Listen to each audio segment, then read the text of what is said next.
এলাকার বাংলাদেশের মধ্যে 5 ওয়াক্ত নামাজি হলো শতকরা বাদান 20% মানুষ। কথা কি বুঝতেছেন? বিশেষজ্ঞরা ঘোষণা করছে বাংলাদেশে শতকরা মানুষ হচ্ছে বাদান, শতকরা নামাজি হচ্ছে 20 জন। শতকরা কয়জন? শতকরা 20 জন হলো নামাজি, আর শতকরা 80 জন হলো বেনামাজি। তাহলে বলুন বেনামাজির পাল্লাই বাড়ি না নামাজির পাল্লাই বাড়ি? কিন্তু আপনাদের পিছনে যাওয়া লাগবে। আমার ভাইরা, আমার বিশেষজ্ঞরা বলেছে বেনামাজিরা জুমার দিন আসলে শতকরা বাজান 80% মানুষ নামাজ পড়ে জুমার দিন। জোরকন ঠিক কিনা?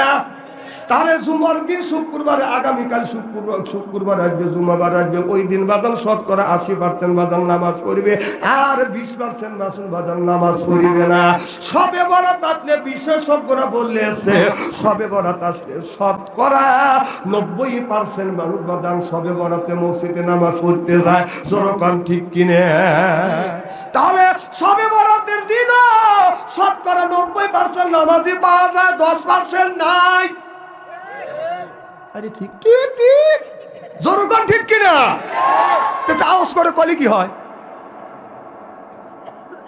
আমার ভাইয়েরা? আমার এরপরে দুইটা ঈদ আছে, ঈদুল আজহা ঈদুল ফিতরের মধ্যে বাদান বিশেষজ্ঞরা বাদান বিশ্লেষণ করে বলেছে আপনার ঈদুল আজহার ঈদুল ফিতরে নামাজ পড়ে শতকরা বাদান 95% মানুষ নামাজ পড়ে, আর মাত্র 5% মানুষ বাদান নামাজ পড়ে না। ঈদের দিনও পড়ে না, সবে বরাত পড়ে না, জুমার দিনও পড়ে না, 5 ওয়াক্ত বাদান নামাজ পড়ে না। ও বাজার, তাহলে বোঝা গেল এরাই হলো ইসলামের শত্রু, এরাই হলো আল্লাহর শত্রু, এরাই হলো নবীর শত্রু। ওরা যদি ভালো মানুষ হয় তারপরও বাদান যেই লোকটা নামাজ নাই ওই লোকটার কাছে বাদান কোনো ঈমান নাই। চিল্লাইয়া কোন ঠিক কিনা? আমাদের দেশের কিছু মানুষ কয় নামাজ যদি নাও পড়ি ঈমান ঠিক আছে, আছে না নাই? তাহলে আমার কথা হইল তোর নামাজ নাই, আল্লাহর রাসূল বলেছে, আল্লাহ বলেছে যার নামাজ নাই তার ঈমান নাই, যার নামাজ আছে তার কিঞ্চিত হলো ঈমান আছে। সুবহানাল্লাহ। আর সেই লোকটা নামাজ পড়ে বাদান প্রত্যেক দিন, বোঝা গেল এই লোকটার পুরোপুরি ভাবে আল্লাহর উপরে ঈমান আনছে। যে লোকটা শুধু সপ্তাহে নামাজ পড়ে, ঈদের দিন নামাজ পড়ে, বোঝা গেল কিছু ঈমান আছে আর কিছু নাই। কথা বুঝতেছেন না? যারা সবে বরাতের দিন নামাজ পড়ে তাদের কি পরিমাণ হলো বাদান আপনার নেকি, আপনার ঈমান আছে। যারা খালি ঈদুল আজহা ঈদুল ফিতরের দিন নামাজ পড়ে ওদের ভিতরেও বাদান কিছুটা খুলে বাদান ঈমান আছে। আর যারা নামাজ পড়েই না, মসজিদে কোনোদিন যায় না, জুমার দিনও যায় না, ঈদের দিনও যায় না, ওই লোকটা মুসলমান না, ওর ভিতরে বাদান কোনো ঈমান নাই। চিল্লাই এখন ঠিক কিনে?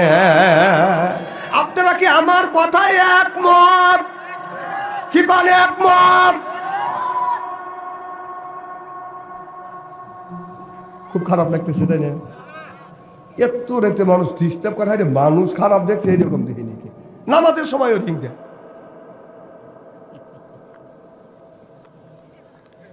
মানে নামাজের সময় রিং দেয়, ও নামাজ পড়বে না, আর এক লোক নামাজে দাঁড়াইছে, ও জানে দোস্ত ওর না শয়তানের, এখন রিং দেয়, ও নামাজে দাঁড়াইছে, নামাজে দাঁড়ায় তখন রিং দিয়া ওই লোকটাকে ডিস্টার্ব করে।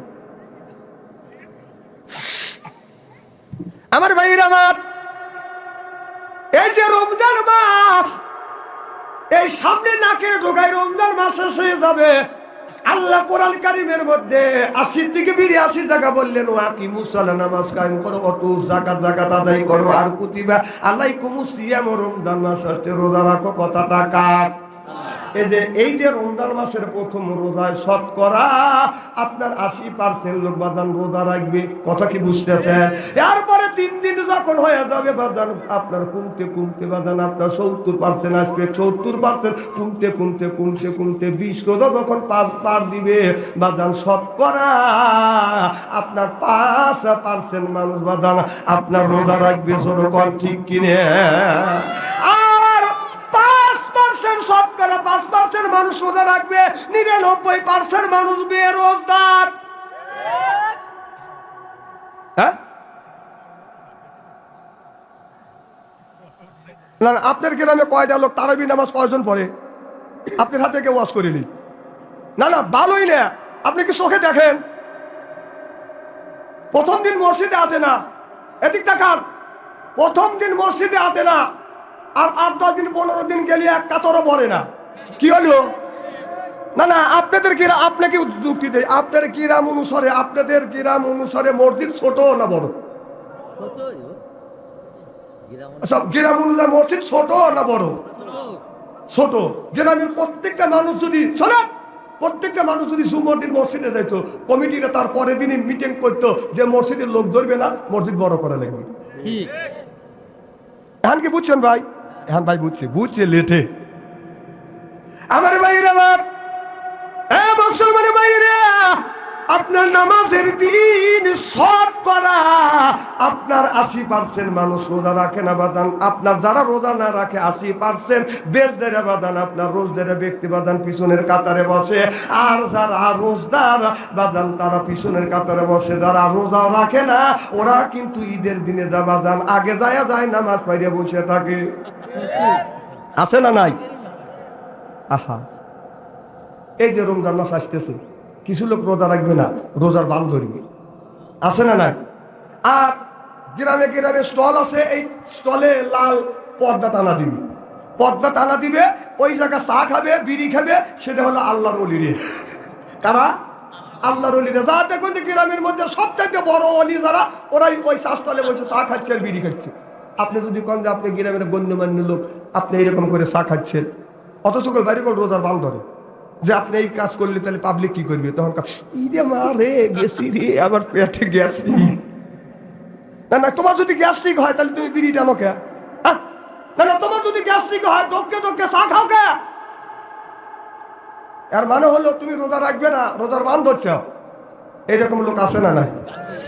লাল শালুকা টানাইয়া দোকানদাররা দোকানদারি করে, বিজনেস করার চিন্তা ভাবনা করে। আসলে আমি দোকানদারকে বলবো, ভাইজান আপনারা যারা দোকানদারি করতেছেন, চা বিক্রি করতেছেন, করেন, আমার আপত্তি নাই, আপনি 100 বার করবেন। 11টা মাস আপনি বেচাকেনা করছেন, রাত দিন 24 ঘন্টা বেচাকেনা করছেন। রমজান মাস অন্তত সকাল থেকে আপনার ইফতারি আগ পর্যন্ত দোকানটা বন্ধ রাখেন। আর ইফতারি করবার পরে দোকান খোলেন, আপনার দোকানে বরকত দিবে কে? যখন দিবে কে? মানে উনি লাল শালুকা টানা দিয়ে বুঝেছে গ্রামের মধ্যে যতগুলি শয়তান আছে আর বছর আছে, আসে হেন ঢোকো। ভালো মানুষ কি ওই জায়গা ঢোকে দিনের বেলায়?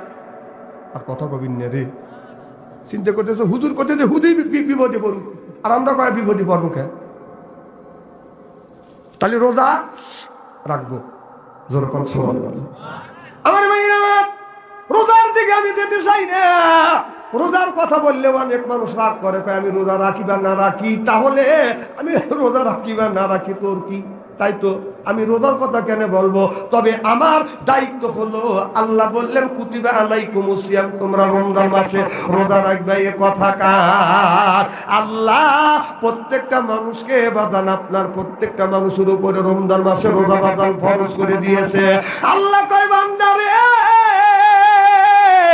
11টা মাস দিলে আমার একটা মাস হলো আমার, 12টা মাসের মধ্যে একটা মাস হলো আমার।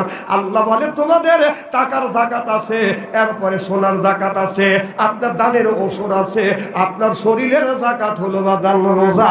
চিল্লে এখন আল্লাহু আকবার। আমার ভাইরা, আমার ওই দিকে যেতে চাই না। আল্লাহ কোরআন কারীমের মধ্যে বলছে ইন্নাল্লাযিনা আমানু, ইন্নামানে নিশ্চয়ই আল্লাযিনা যারা ঈমান আনবে ওই আল্লাহর উপরে, ও আমিলুস সলিহাত, আর যারা নেক কাজ করবে। 1 নাম্বার ঈমান আনবে আর 2 নাম্বার নেক কাজ করবে। আল্লাহ বলে কান্নাত লাহুম জান্নাতুল ফিরদাউস নুজুলা। আল্লাহু আকবার। 1 নাম্বার ঈমান আর 2 নাম্বার নেক কাজ করবে। নেক কাজের মধ্যে নামাজ আছে, রোজা আছে, হজ আছে, যাকাত আছে, কুরবানি আছে, ভালো ভালো কাজ বাদান নেক কাজের মধ্যে বাদান ঢুকিয়ে গেছে। আমাদের দেশে কিছু লোক আছে নামাজ কোনোদিন পড়ে না, রোজার কাছে বাদান কোনোদিন যায় না, মাথায় রাখে বড় বড় চুল, ওই করে বাদান ভুল। পরনে হলো পাটের ছালা, হাতে হলো লোহার বালা, গলায় হলো পুতির মালা। আমি হিসাব করে দেখলাম ওই লোকটা অরিজিনাল শয়তানের শালা। নামাজ নেই, রোজা নাই, হজ নাই যাকাত নাই, খাঁচার ভিতরে আছেন পাখি ঢুকলো কিভাবে? এই যে খাঁচার ভিতরে বুঝতেছেন না, ওই খাঁচার ভিতরে আছেন পাখি ঢুকলো কিভাবে? মুর্শিদকে খাওয়াইলে সানা পাখি কি খাবে? হায় হায় মুর্শিদ খাইলে মা কোন সানা, পাখির তো খাওয়া হইল না। মুর্শিদকে খাওয়াইলে সানা পাখি কি খাবে? পাখি গু খাবে, তো তোর কি? এ পাখি চায় বেশি বেশি করে নামাজ পড়ো, পাখি চায় বেশি বেশি করে সিজদা করো, বেশি বেশি করে জিকির করো, বেশি বেশি করে আপনার কোরআন তেলাওয়াত করো, বেশি বেশি করে রোজা রাখো। কুল্লু সাইয়ির সিকালাতুল কুলুবিহিল যিকরুল্লাহ। বেশি বেশি করে জিকির করলে কলবের ময়লা পরিষ্কার করে দিবে কে? এই যে কাপড়ে যদি ময়লা পড়ে সাবান সোডা দিলে এটা পরিষ্কার হয়, শরীরে যদি ময়লা পড়ে সাবান দিয়ে দলন দিলে বাদান ময়লা পরিষ্কার হয়। আপনার অন্তরের মধ্যে যদি ময়লা পড়ে এটা কি দিয়ে আপনি পরিষ্কার করবেন? ও মনে বাবলা পাতা দাগ লেগেছে, মনে বাবলা পাতার দাগ লেগেছে, ধুইলে কি যায় সাবানে সাবানে? মনের ময়লা মুছবে কেমনে? খাজত যায় না রে ধুলে, স্বভাব যায় না রে মলে, চিকের গন্ধ যাইবে কি ভাই, সুসর গন্ধ যাইবে কি ভাই? কোলাব জল দিলে মনের ময়লা মুছবে কেমনে? নবী বলে কুল্লু সাইল সিকালাতুল কুলুবিহিল যিকরুল্লাহ। বেশি বেশি করে জিকির করো, কলবের ময়লা পরিষ্কার করে দিবে আল্লাহ। শ্রীলকান আল্লাহু আকবার।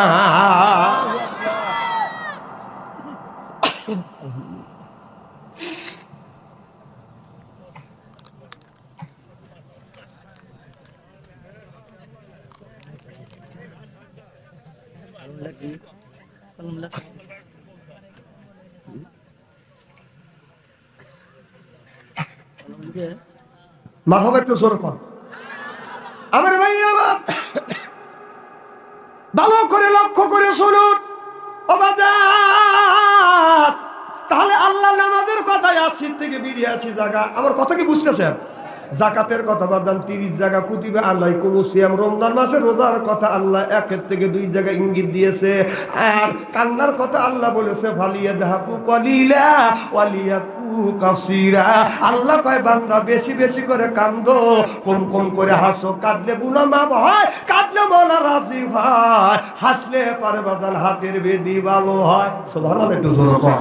তাহলে কান্নার কথা বাদান আপনার একটা জায়গা আল্লাহ বলেছে তোমরা বেশি বেশি করে কাঁদো, কাঁদলে গুনাহ মাফ হয়, কাঁদলে রূহ সাফ হয়। সুবহানাল্লাহ কর।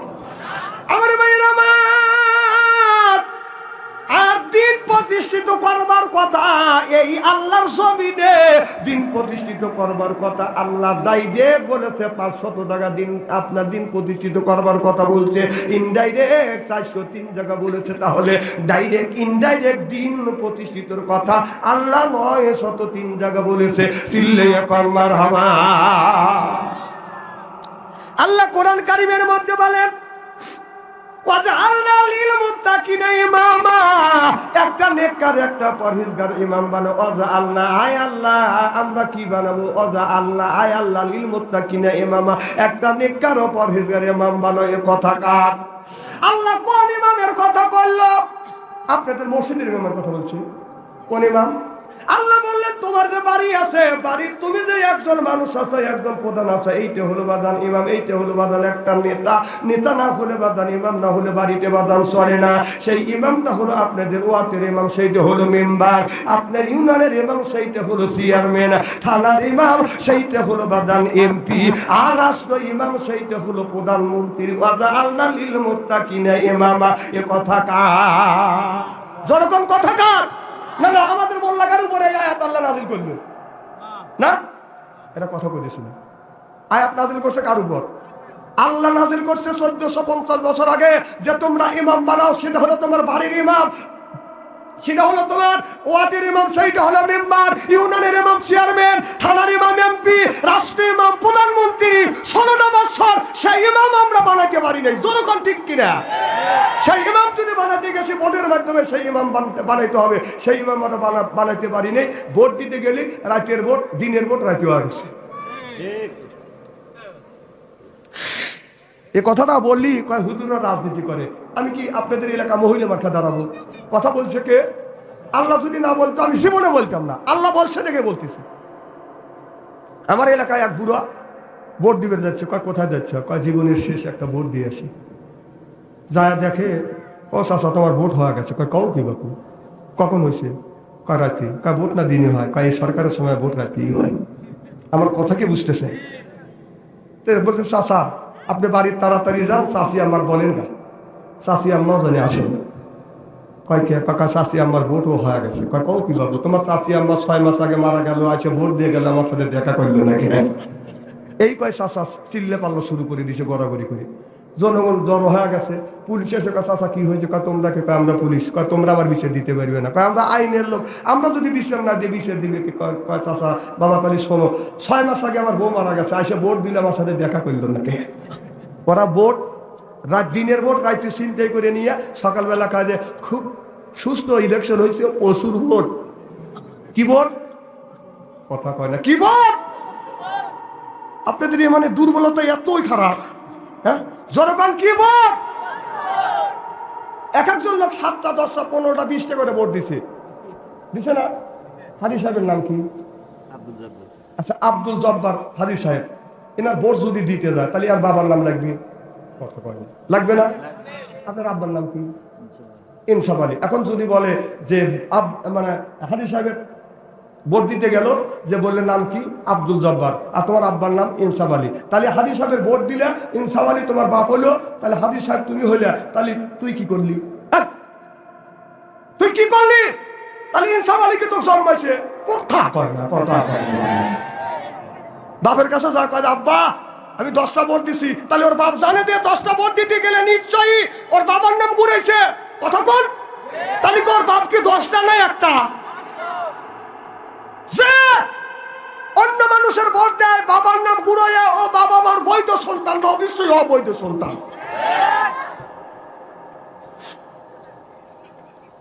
আল্লাহ নবী জাতীয় সংসদ ছিল মসজিদে নববীর, সুবহানাল্লাহ জোরে কর। ওখান থেকে সবকিছু বন্টন হয়েছে, ওখান থেকে সব বিল পাস করা হয়েছে, সুবহানাল্লাহ কর। আর আমাদের বাংলাদেশের জাতীয় সংসদটা হলো, ওখানেও জুম্মা নামাজ চলবে, সুবহানাল্লাহ কর। তাহলে আমাদের বাংলাদেশের 20 কোটি মানুষের রিজিক যেই জায়গাটা বন্টন হয়, সেই জায়গা যায় মমতাজের মতো নর্দিক দিয়া নাইসে গায়া সংসদটাকে অপবিত্র করছে। জনগণ ঠিক কিনা? তারা আবার হাত তালি দিয়ে দেয়া আপনি সম্মান জানাইছে। এখন মমতাজ কোথায়? আমার বুহুবু মমতাজ কোথায় পালাইছে? এই আমার বুহুবু মমতাজ কোথায় পালাইছে? উল্টা পাল্টা নাচ দেখাইয়া সংসদ নষ্ট কইরাছে। আমার বুহুবু মমতাজ কোথায় পালাইছে? কোথায় রইলেন কাদের কাকা কামরুল ইসলাম হাসান দাদা? কোথায় রইলেন কাদের কাকা কামরুল ইসলাম হাসান দাদা?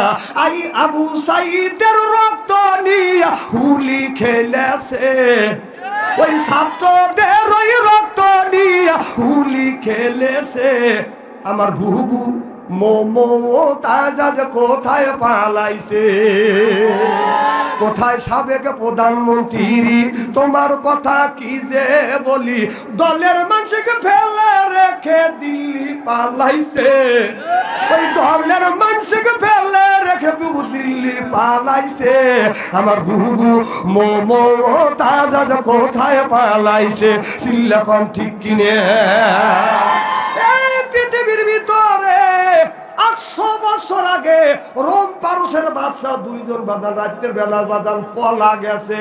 আর 800 বছর পর বাংলাদেশের সরকার আপনার এই ইতিহাসকে কলঙ্কিত করছে। এও বাদান ভাত রান্না করছে, খাওয়ার ভাগ্য হয় না, কাপড় চুপড় ধুয়েই দৌড়। কে এত ক্ষমতা দেখাচ্ছিল? 41 সাল পর্যন্ত থাকবো। 41 সাল এই দেশটা তোর বাপের। কথা কর না কে?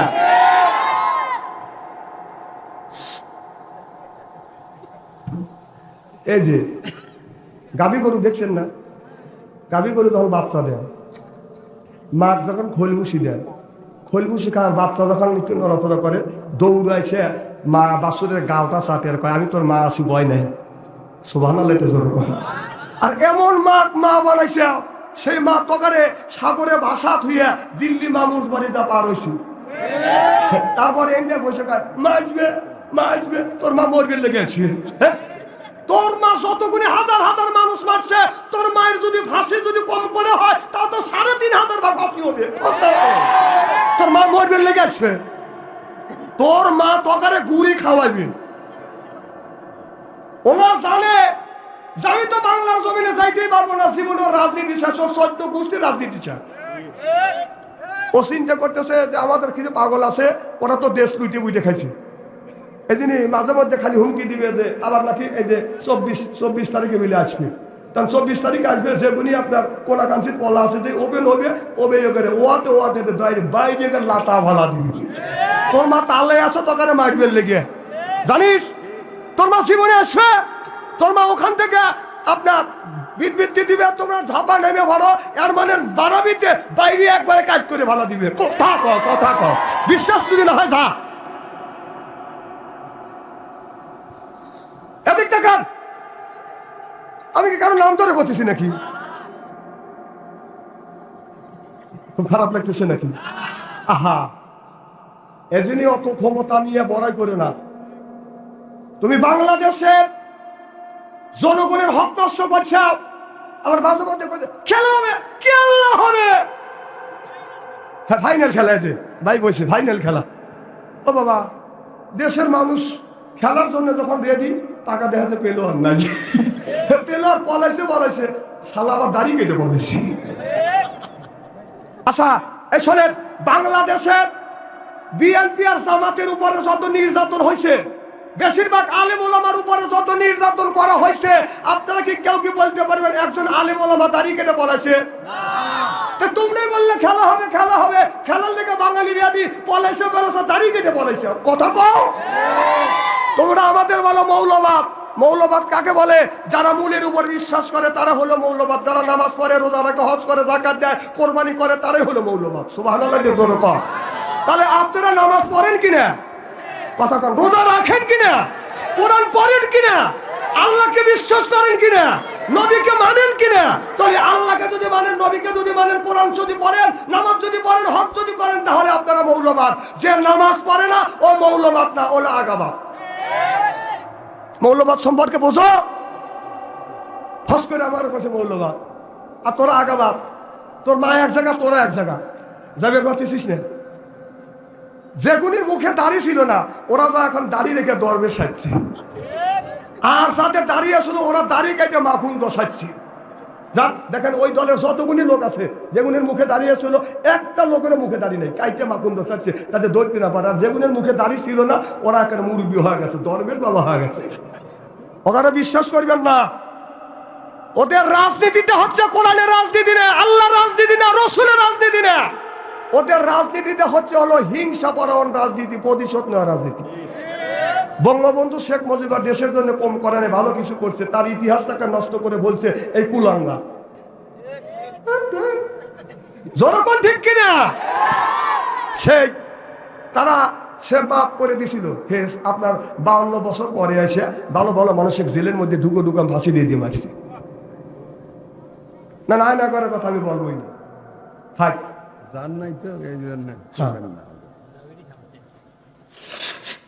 আমি যাইনি, না জান না জান নাই তো, সেঞ্চুরি করছি। ইমানদারদের জন্য জেল কাটা সুন্নতে মুক্তাদায় একাম আগেই করছি, একবার করি নেই, সেঞ্চুরি করছি। ফেলু মনে করেন এটা জেল খাটা বেলো, অত সস্তা মনে করে না। আমার ভাইয়ের, আমার খুব খারাপ লাগতেছে নাকি? মুসলমান ভাইয়েরা, আল্লাহর হাবিবের বিউম্মতরা ভালো করে লক্ষ্য করুন। আমার নবী যখন কলমার দাওয়াত দিতে লাগলেন, লা ইলাহা লা ইলাহা, আমার নবী কলমার দাওয়াত দিয়ে বাদান যখন চলে যাচ্ছে, ও বাদান আপনার আবু জেল মনে মনে চিন্তা করলো, ওই মুহাম্মদ সাল্লাল্লাহু আলাইহি সাল্লামকে কারা হত্যা করবে, মারবে। মুহাম্মদ সাল্লাল্লাহু আলাইহি সাল্লাম যদি এই দুনিয়ায় কলমার দাওয়াত দেয়, বাবা দাদার ধর্মের মুখে সুনকালি মারবে, নতুন ধর্ম পেশ করবে। কথা কি বাদান বুঝতেছেন? আমার নবী নবী কলমার দাওয়াত দিয়ে রাস্তা দিয়ে বাদান হেঁটে যাচ্ছে। ও বাদান ওলিদের গোষ্ঠীর বাদান অনেক গুণী বাদান লাঠি আছে, ওলিদের গোষ্ঠীর বাদান 1-150 খান লাঠি আছে।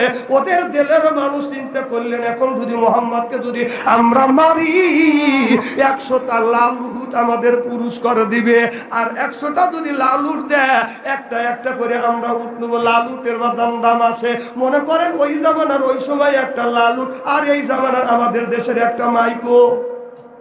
কথা কি বুঝতেছেন? ওলিদের গোষ্ঠীর সব মানুষ দৌড়া যাইয়া আমার বিশ্ব নবীকে বাদান ঘেরোয়া করে ধরলেন। যাইয়া আমার নবী মাঝখানে বললেন, একজন অপরজনের বাদান হাত ধরলেন আর বললেন, মুহাম্মদ তোমার মাও না, তোমার বাবা দুনিয়ায় নাই রে মুহাম্মদ। এ মুহাম্মদ, তুমি বাপদাদা ধর্মের মুখে সুনকালি মেরে নতুন ধর্ম পেশ করে যাচ্ছ। ও মুহাম্মদ, আবু জেহেল্লা তোমার চাচা আবু সুফিয়ান আর আবু লাহাব তারা ঘোষণা দিয়েছে তোমাকে যদি হত্যা করতে পারি 100টা লাল পাবো। তাহলে আজকে আমরা তোমাকে ঘেরাও করছি কিসের জন্য? আমার নবী বললেন, আমি জানি না। একজন বলে তোমাকে হত্যা করবার জন্য। আল্লাহ নবী বললেন, আমি তো তোমাদের সাথে কোনো অন্যায় করি নাই, আমি তো কোনো দোষ করি নাই, আমি একমাত্র আমার আল্লাহর কলেমার দাওয়াত দিচ্ছি। চিল্লা কর মারহাবা।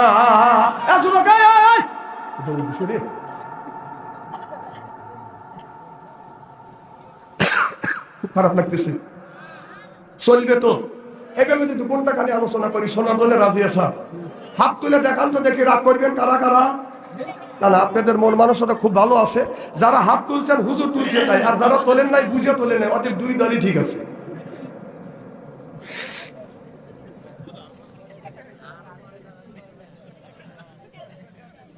আমার ভাইয়ের আমার, আল্লাহ নবীকে যখন ঘিরে দিলেন, আল্লাহ আকাশের দিকে তাকাইলেন আর বললেন, আল্লাহ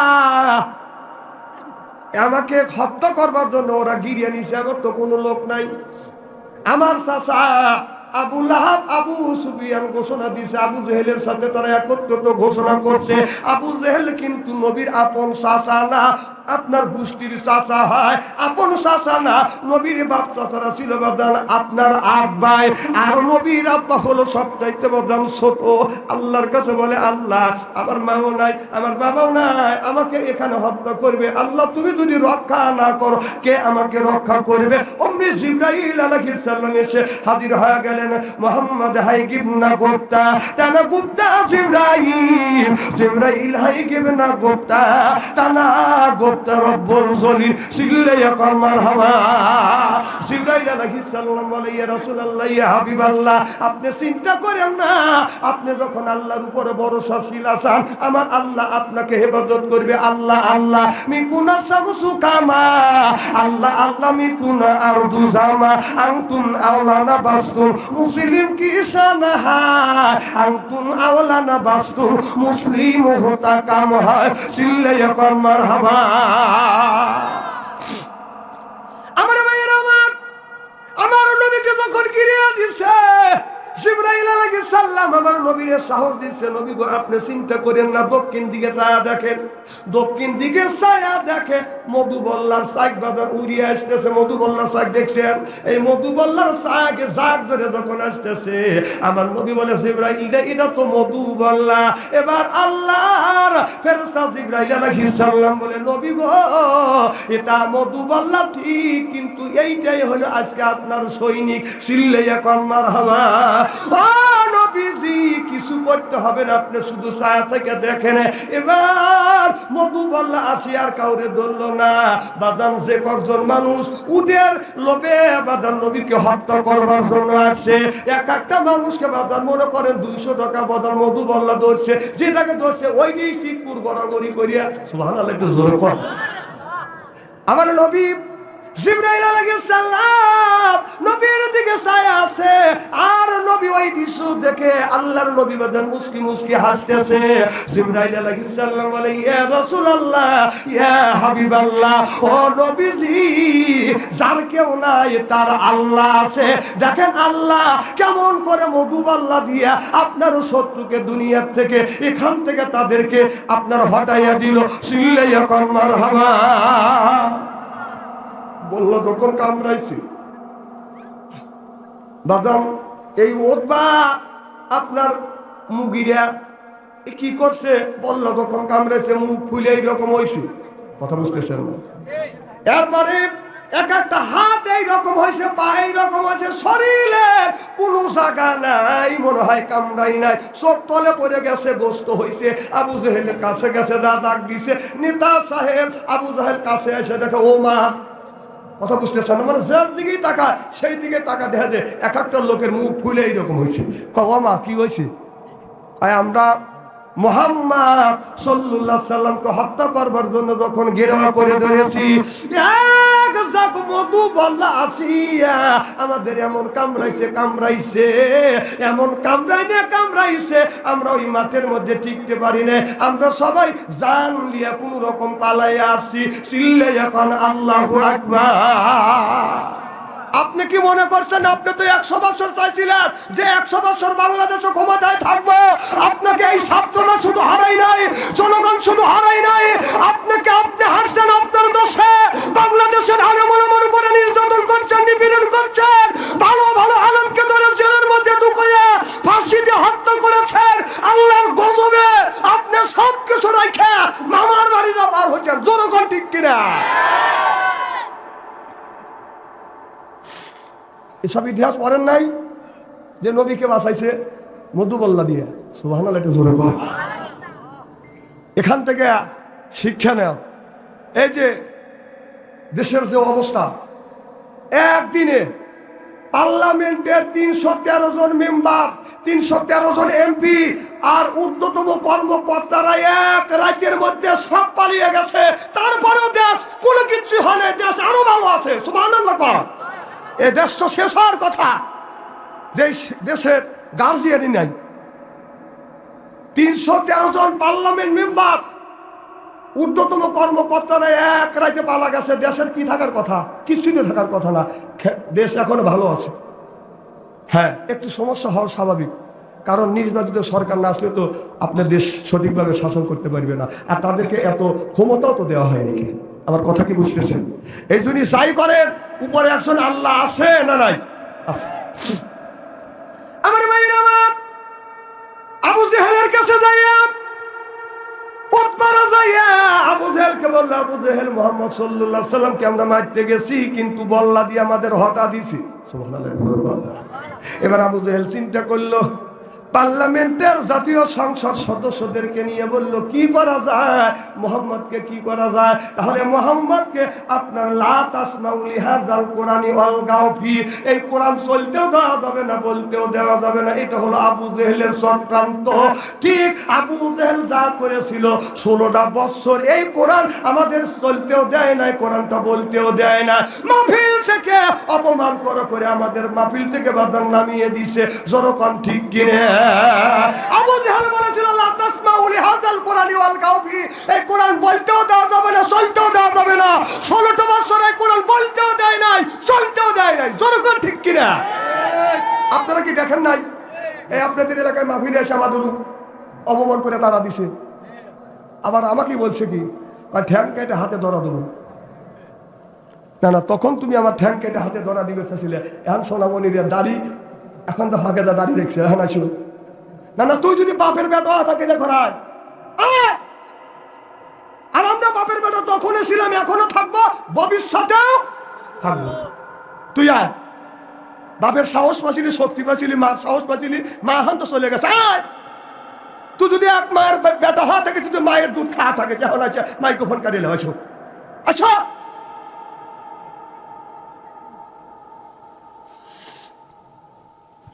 খুব খারাপ লাগতেছে মার হবে একটু জোরে কর আমি কোরআন দিয়ে বাস্তবের সাথে মিল করে কথা বলতেছি আমার আগে আপনাদের এলাকার বক্তা মাদ্রাসার হুজুর সুন্দর সুন্দর কথা বলেছেন আমি দোয়া করি এইরকম আলেম দরকার হক কথা আলেমের দরকার যাদের ঈমানের স্পিরিট আছে এরা কারোর কাছে মাথা নত করবে না মাথা নত করবো একমাত্র কেবলমাত্র আল্লাহর কাছে জনগণ ঠিক কিনা এই বাংলাদেশে কোরআনের আইন আর কোরআনের রাজ কায়েম হোক এটা কি আপনারা চান কারা কারা চান তাকবীরুল্লাহর সাথে হাত তুলে রাখেন নারে তাকবীর নারায়ে তাকবীর আল্লাহু আকবার এই আল কোরআনের আলো ওই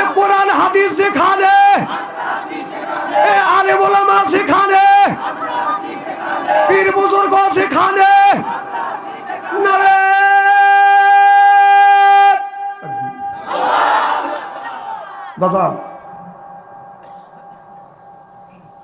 এই মৌলানা আমার আগের বক্তা দ্বিতীয় বক্তা বলে গেছে, আশরাফুল হোসেন না আরাফাত হোসেন, তিনি বলছেন যে যাকে আপনি ভোট দিবেন ঠিকই বলছে সে। আপনি যদি আমাকে ভোট দেন, আমি যত অন্যায় করব, আকাম কুকাম করব, সব আপনার আমলনামায় দেখা হবে। কিয়ামতের ময়দানে যখন আমলনামা সামনে আসবে, আল্লাহ বলবে, আল্লাহ রাসূলের কাছে যখন এই বইটা দেওয়া হবে, আল্লাহ রাসূল বলবে, কি রে আমার উম্মত, 5 ওয়াক্ত নামাজও পড়ো নাই, রোজাও রাখো নাই, দিন প্রতিষ্ঠিত করবার জন্য তো কিচ্ছুই করিসনি। তুই আমার মুখের দিকে তাকা দেখ, এই দিন প্রতিষ্ঠিত করতে গিয়ে আমি নবী আমার দান্দার মোবারক শহীদ করে দিছি। আমার নবী মাথার টুপি খুলে বলবে, আমার মাথার দিকে তাকা দেখ, উহুদের ময়দানে মাথার উপরে লোহার হেলমেট ঢুকে গেছিল এই দিন প্রতিষ্ঠিত করবার জন্য। উম্মত কিছু বলবে না। হাসরের ময়দান নবী জামা উদ্দ করবে, টাকা দেখবে কালো কালো দাগ দেখা যায়, হাদিস শরীফের মধ্যে আসছে। মা আয়েশা বলবে, ইয়া রাসূলুল্লাহ, ইয়া হাবিবাল্লাহ, আপনার শরীরে কালো কালো দাগ দেখা যাচ্ছে। মা আয়েশা জয়তুনে তেল মালিশ করতেছে নবীর শরীরে। নবী গো, আপনার শরীরে কি কোনদিন বসন্তের গোটা হয়েছে? আমার নবী কত শুনিয়া ধাঁধা করে চোখের পানি ছেড়ে দিয়ে কান্দে। আর নবীর বিবি আয়েশা ডেকে বলে, ইয়া রাসূলুল্লাহ, আপনি আমার কথায় কষ্ট পাইছেন? এবার নবী বলে, আয়েশা রে, না না, আমি তোমার কত কষ্ট পাই। আয়েশা, এটা বসন্তের গোটা না, আমার শরীরে কোনদিন বসন্তের গোটা হয় নাই। আমার শরীরে আল্লাহ মশা মাছি বসা পর্যন্ত হারাম করে দিয়ে, আমি নবী তাইবের জমিনে আমি যখন কলমার দাওয়াত দিতে গেছি, আয়েশা রে, আমার গায়ে বৃষ্টির মতো গুরুতে পাথর মেরেছে। আয়েশা, এটা বসন্তের ডাক না, এটা হলো পাথরের দাগ। আমার নবী বলবে, কি উম্মত, এই ইসলামের জন্য আমি রক্ত ক্ষয় করছি, সাহাবীরা জীবন দিছে, স্ত্রী বিধবা হয়েছে, সন্তান এতিম হয়েছে, আমি নবী অগণিত পাথর মারছি আমার শরীরে, তুই ইসলাম প্রতিষ্ঠিত করবার জন্য কিছুই করিস নি। তখন আপনি কি জবাবটা দিবেন? কি জবাবটা